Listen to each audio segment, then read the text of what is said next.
موغيك منين انا غنجيب لك هاد الزياده. حنا يلاه بدينا، يلاه حلينا، باقي ما قلناش حتى بسم الله.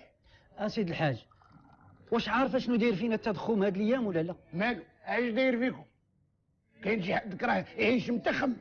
استاذ بوجمعه، والله الا هاد الاستاذ عندك الا خارجه مع بحال الحسن هاك كتكبر بيا، الله يكبر بيك ويعطيك مناوي. العفو العفو، انا غير بغيت نوضح لك شي حاجه. وضح سيدي، قول ما عندك. التضخم راه ما عنده حتى علاقه مع التضخم. كيفاش؟ علاش زعما؟ حيت التضخم كيعني ارتفاع الاسعار اللي بدوره كيؤدي لغلاء المعيشه، وبالتالي انخفاض قيمه سله الاجور.